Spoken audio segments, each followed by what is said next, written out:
we're swapping out a water heater. Some of the tools that you're gonna need are some kind of channel locks, tube cutters, or a Sawzall. We've got solder right there for the soldering. Paste. You can use shark bite fittings, they'll work. But as plumbers, we don't use those, they don't last. We got a screw gun to screw our flue pipe apart. That's a 1/4 inch screw bit. Of course, our torch. We've got crimpers for the exhaust pipe if we need it. Some 1-inch piping for our water heater pan. We're going to be replacing the 3/4 ball valve as well as the gas valve. So we've got pipe sealant. I don't normally suggest using Teflon on the gas pipe because it don't seem to last as well. But there are joints like on top of the heater for the dielectric unions that are a good place to use them because they can absorb the heat and still not mess up with your seal. Alright, there you go. Alright, I'll get to swapping this gas out.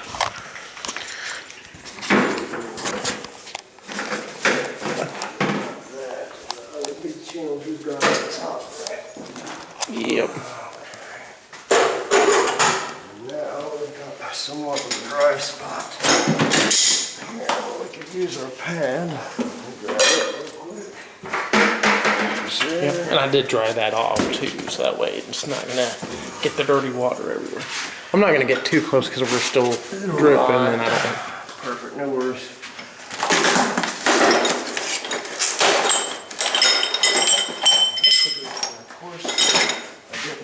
Gas valve in there. I wonder if I do that. Okay. Gas valve. Of course. Let's go get it. That's alright.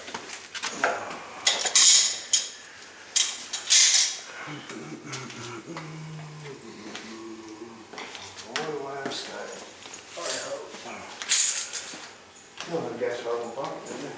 No, I sure didn't. I didn't grab one because I thought they were in the box or in the black iron box. That's what I thought. I bet they put them in another one from the supply house.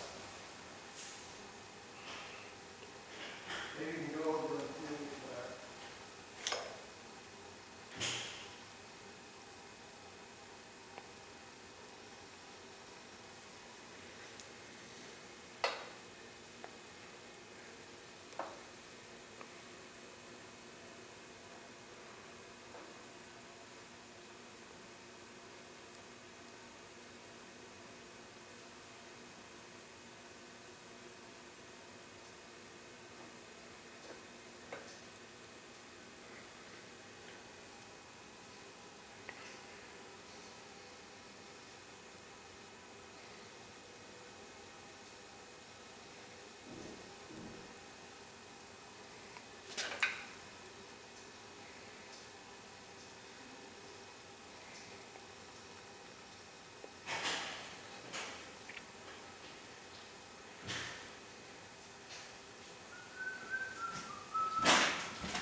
Alright, of course the reason we're switching that gas valve out is because you need a tool to turn that off.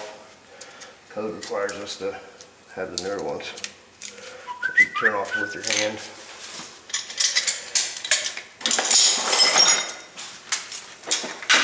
Sometimes you need the 5 wrenches to get them apart, and other times you don't.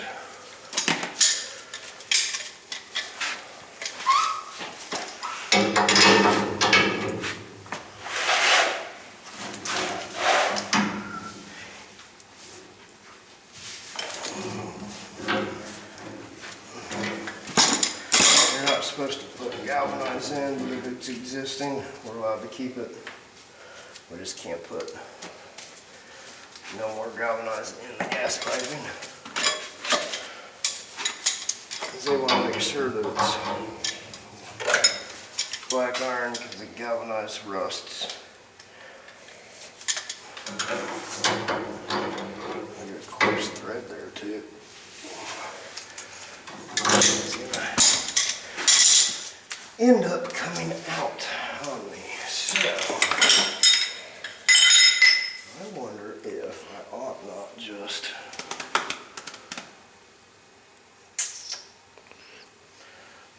let's do that.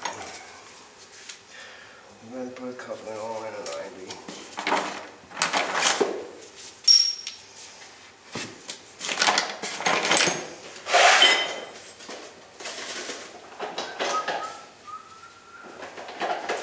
I guess it will work straight back out once we do that.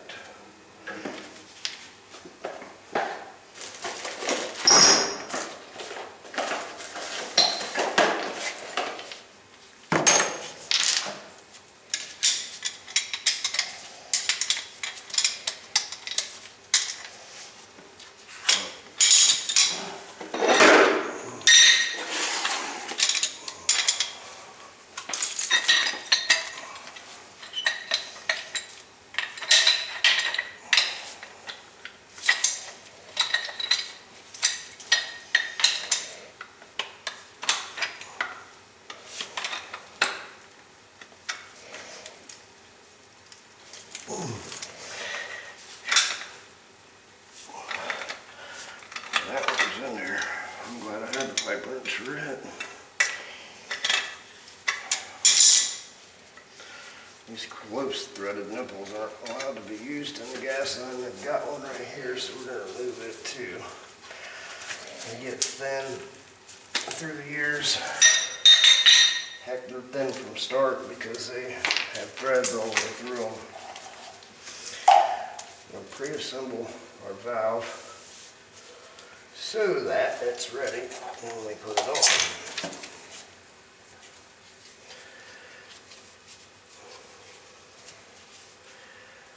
The gap that you end up having in between there is like 200 thousandths of an inch. So you don't need a whole lot of pipe sealing on there. You just want to make sure you got coverage all the way around.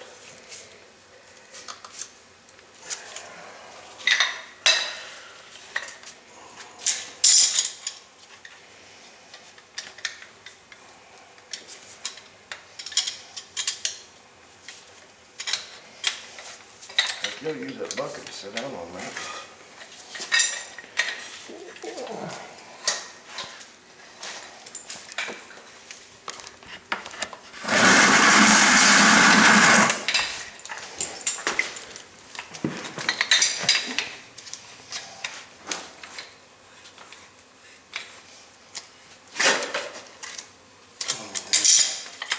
Nice, tight. Wipe off the excess pipe sealant just so it looks better.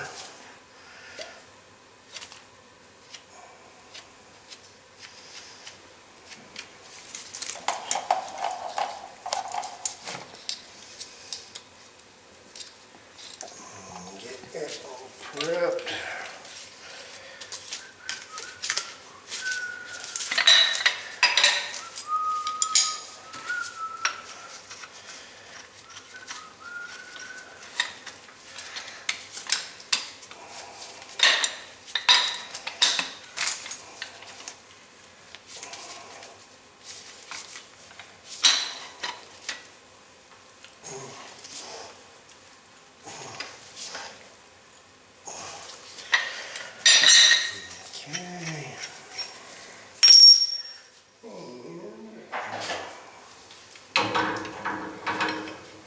Still put me down where I want.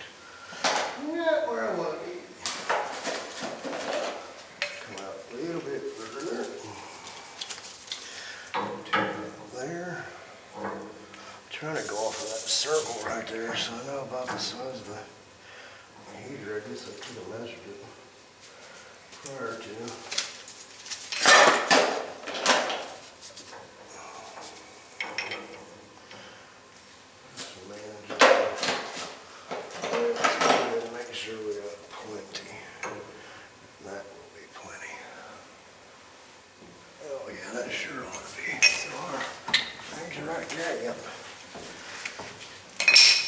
If you need anything, Miss Favor, just give us a yell. Oh, I'm just gonna shut the curtains and turn on some lights up here. Alrighty.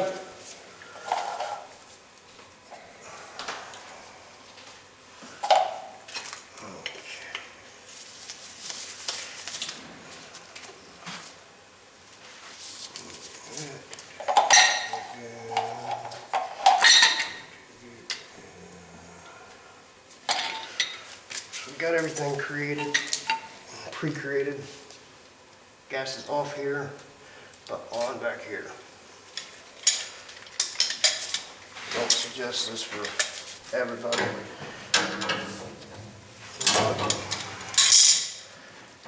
Once you've been doing it 18 years, you figure, forget it.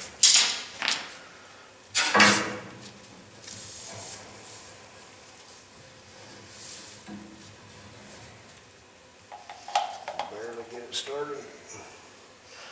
Add a little more just for good measure.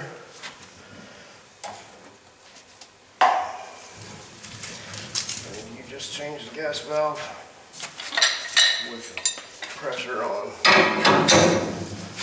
Sometimes doing that will blow out the pilot on other fixtures. So that's something to keep in mind.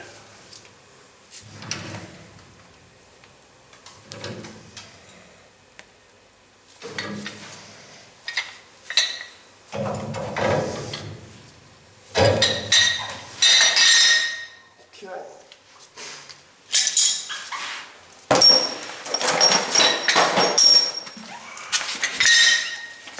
Whenever you're doing your water heater, you always should do your gas first, because the water is easily manipulated, where it's harder to make the gas piping line up as you would expect it to. I'm going to be replacing this valve up here, so I'm going to open it up to drain the water out of the system. I got the main valve off already.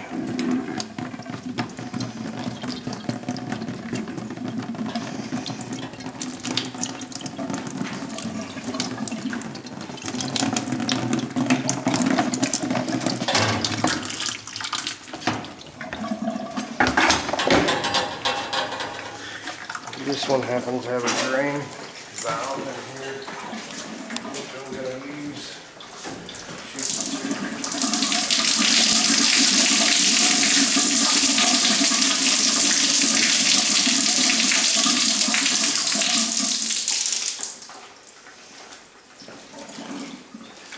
To help make that water stop coming.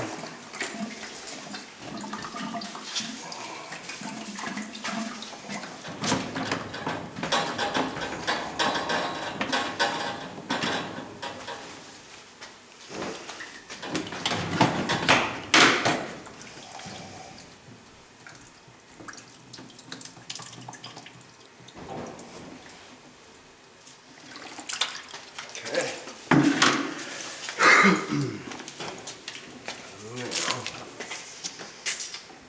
Now, I think I am going to just cut it up top here where the saddle valve is. It's not being used any longer.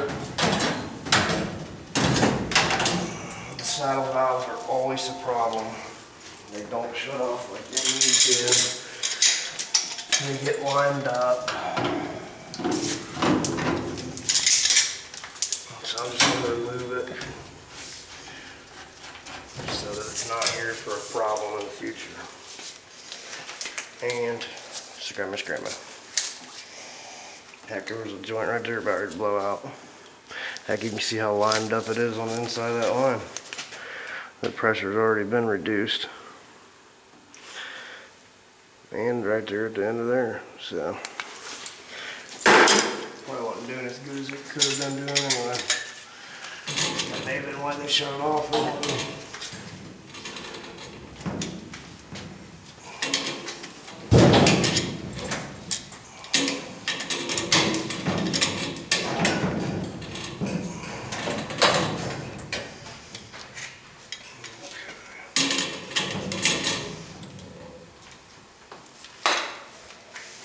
So I'm just going to take tube cutters. You use tube cutters, hacksaw, sawzall, whatever you find or have available.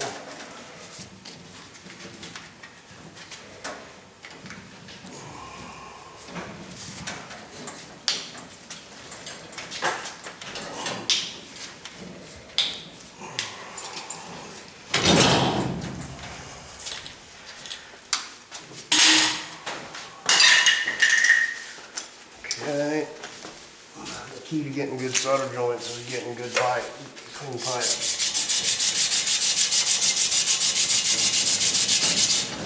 Use any kind of sandpaper, 120 grit is what I use.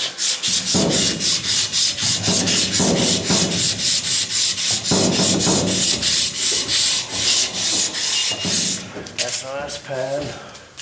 Those green pads I use for cleaning dishes with will scour the pipe up real nice for you.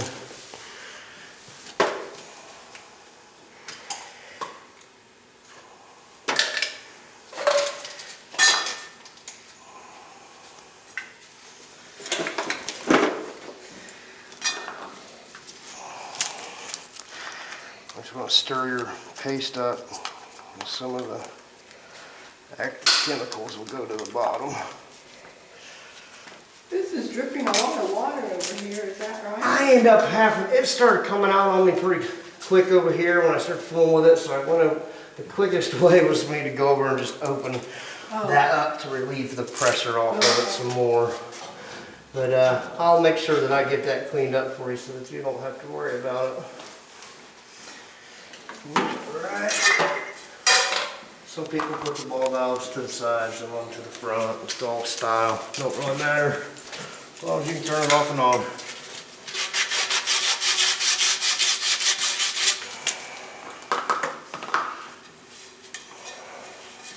When it comes to getting a good solder joint, you can't use enough flux.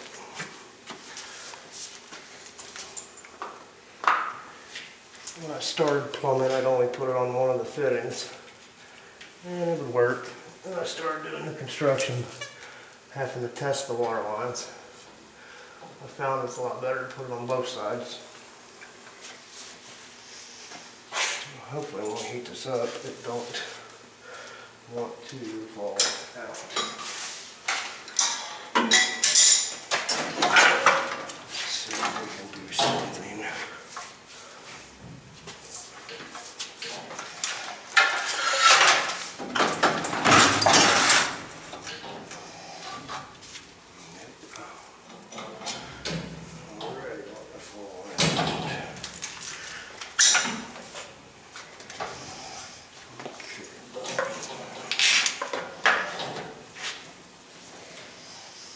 Something to hold it in place.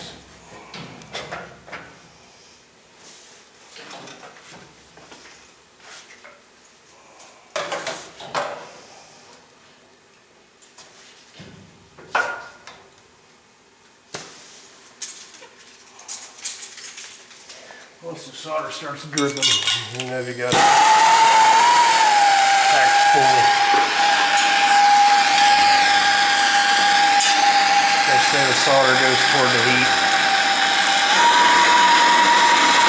When you start on this side, it'll shoot in and chase the heat. Always put a little bit on there so I know when it starts getting hot enough. And then back the flame off.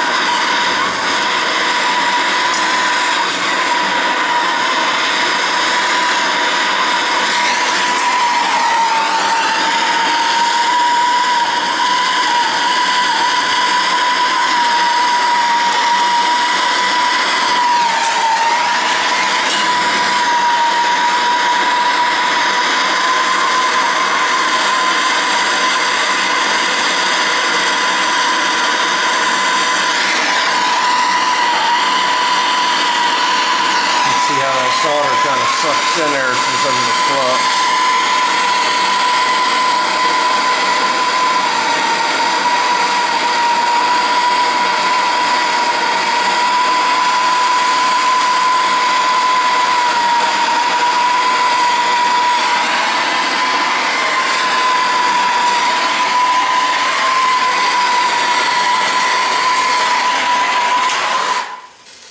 Too much heat will make the solder bubble, and then you'll get a leaking joint. So you definitely want to back it off if at all possible. Once the solder starts melting,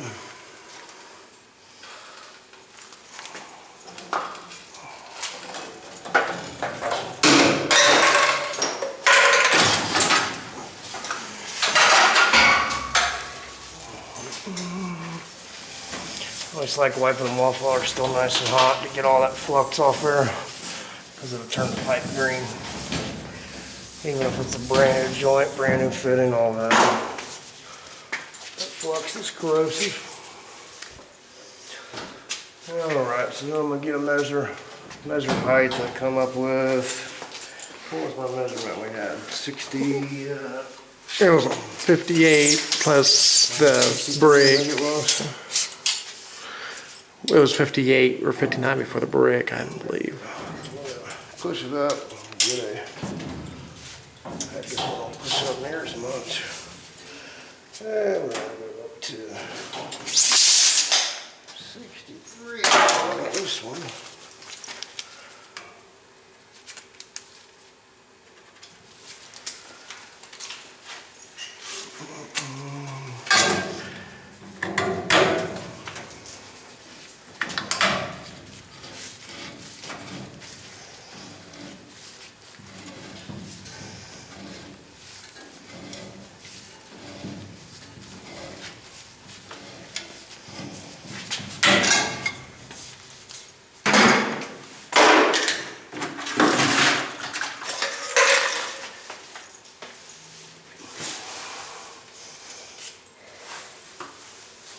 Okay. I'm gonna get my water heater pan in place. This one we're gonna put on bricks. Not necessary, but sometimes it's beneficial. There's a flood in the basement, or if you want to absolutely make sure it's coming out of the bottom of the heater, you can see it.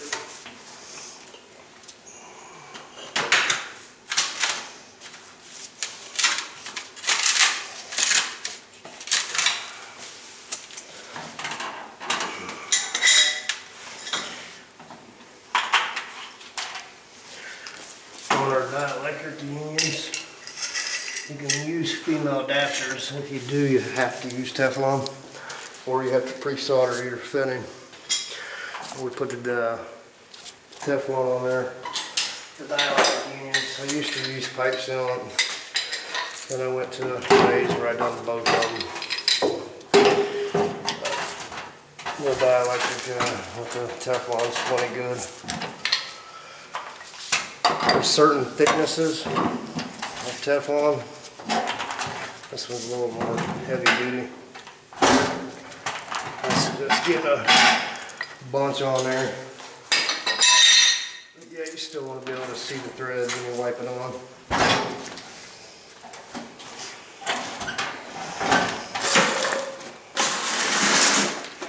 You put the Teflon on and then you start trying to put your fitting together and it starts pushing the Teflon off.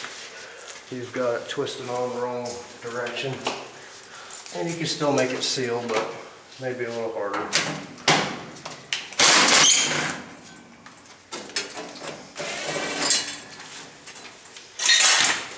That's what the 1/4 inch bit was for. We're going to remove our 3-inch reducer because the top of our new flue cap has the option of 3 or 4. 4-inch gives it better airflow. I'm going to take that out on this one.